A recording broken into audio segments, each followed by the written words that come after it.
So, does anyone else miss when trans women would actually put effort into looking like There's a reason why so many of the transgender women who make content like this look like this. Something we don't talk enough about in the trans femme community, if there is one, is that so much of the silhouette that we often idealize as feminine is very much a white, cis-centric, often patriarchal idea.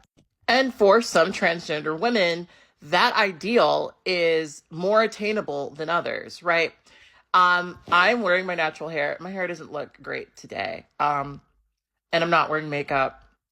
And I'm actually naked right now, but you can't you can't see, right? I've never had plastic surgery, and I would consider myself to be a pretty feminine person, but I also understand that, at my core, I am like a combat boots type girly, right? Something that's been so interesting to me is the different ways I'm received online and offline, right? So, offline, I am somebody who throughout my life has passed as cis, right? That is very much kind of like my modus operandi. It is definitely what I'm used to. It's what I'm familiar with. I was stealth throughout my 20s. I've really only been like fully out as a transgender woman for the past 7 years, even though I started my transition as a teenager. I'm 33 years old, by the way. I've spent a lot of my life essentially being able to sort of fly under the radar because of, I guess, my appearance, right? But on the internet, there are so many people who want to suggest that I'm not doing enough, right? Or that I'm not as feminine as I could be. People will often leave, little suggestions, little like advice for, things I could do to zhuzh myself up or whatever. And it's always so fascinating to me because no one fucking asked you. And also, I don't want to look like you, BB. And you know what? When I see videos like this, it's funny because I'm only vaguely familiar with Kelly Cardigan or whatever. Is it Cardigan? I don't know actually her name. But I know that she's one of these pick me transgender girls. I know she's one of those. As someone who is stealth and grew up in a conservative community, I very much kind of get that. Okay, I really do. But the thing that I thought about when I was watching this video is the response to Dylan Mulvaney's recent video, right? This particular woman thinks that if she leans into hyper femininity, it's going to garner her more acceptance. And in a way, she's actually not wrong, right? Like, what she's saying is true to some degree, right? Socially, because we live in a very binary, cis sexist society. If you are a transgender woman who passes, if you are a transgender woman who tries, if you are a transgender woman who is more feminine than not, people are probably going to treat you a certain way. But it's also true that the vast majority of transgender women are never going to be able to pass. And what you think is them not trying hard enough is actually them putting a lot of effort in. And one of the reasons why I point out her race is because, I don't know her whole transition or whatever, but it's so like, I don't know if well, actually, no, I do know they know this, but let's pretend they don't. I don't know if white transgender women understand that when you are a white person, period, right? And you only have to do a couple of things to lean into hyper feminine ideals that will, now suddenly, you know, help you be more positively received. Like your barrier to entry for that is a lot lower, right? When I was early in my trans life, I remember I felt like if I was going to be feminine, I had to straighten my hair. If I was going to be feminine, I had to wear my makeup a certain way. Femininity was defined in a really particular way that when I actually think about it, is actually very connected to white supremacist patriarchal standards of what like a woman is supposed to supposed to in quotations look like. I got a little too excited there. And black cis women have often struggled to fit into that standard. So of course, black transgender women are going to as well. That's actually why you don't really see a ton of black transgender women rocking their natural hair. This is like the most natural my hair really can be. This is like day 4 twist out hair. I really need to do something about it. But like, I'm finally in a phase of life where I really like my fucking hair. And I don't think that it's a coincidence that I'm also in the phase of life where I am the most comfortable in my femininity.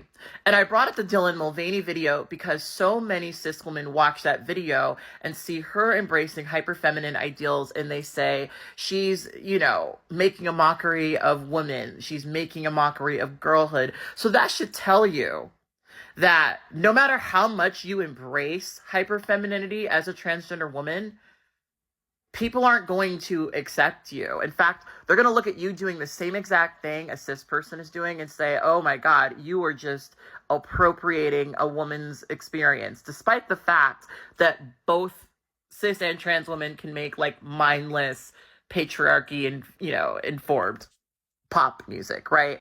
For me, one of the most freeing things in my trans life was accepting that the standard I was internalizing, I needed to maintain, doesn't really need to exist, right? Who do I owe it to?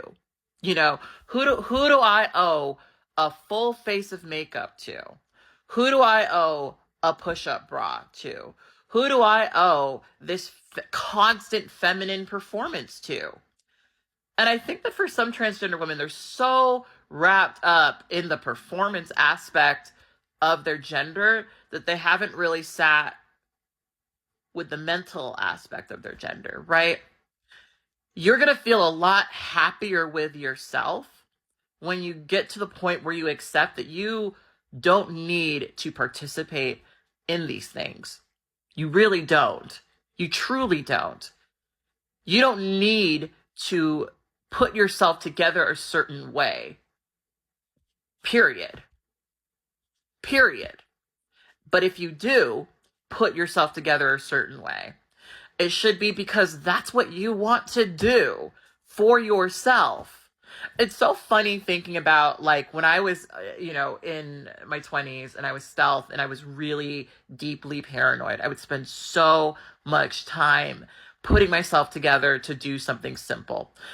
I mean, I would wear like a full face of makeup to the grocery store where I would be for 30 minutes. I may spend like an hour and a half doing my makeup, but I looked amazing at the grocery store because you're internalizing as a transgender woman. Oh my God, I need to make sure that I maintain a certain standard. I need to make sure, and a lot of times this is because you have to, right? If you don't try, you aren't going to be, seen as your gender, right? So like, yeah, it is kind of like the cyclical thing that you feel like you have to play into, but it's really freeing when you really understand that you owe that to absolutely no one. I probably wear far more makeup now, and I probably put myself together to a much more extreme degree now because I'm in a phase of life where I'm doing it for myself. Right? I'm doing it for myself. While I'm sitting at home in my apartment, not doing much, I don't need to put together a whole feminine, hyper feminine performance for you people on the internet, right? I don't need to do that, right? It's not actually something I have to do. And what's funny about that is that that's something that a lot of cis women eventually realize, especially as they get older, especially as they enter into their 30s and things like that. Like, you don't actually need to do this, right? And I think that more transgender women would benefit from understanding that you are a woman, whether you're wearing the most makeup and the highest push-up bra, and whether you're completely naked and not putting in effort, right? I think that women like this are operating from a really insecure scarcity sort of mindset. And I really do hope that she grows out of it. I think she will. Because at a certain point, when you realize that people feel, entitled to this sort of shit, you start to realize that like you're trying to like maintain these relationships with strangers you don't actually care for. And not only that, but at the end of the day, most people aren't actually that deeply invested in what you look like. Not really. Anyway, that's all I had to say.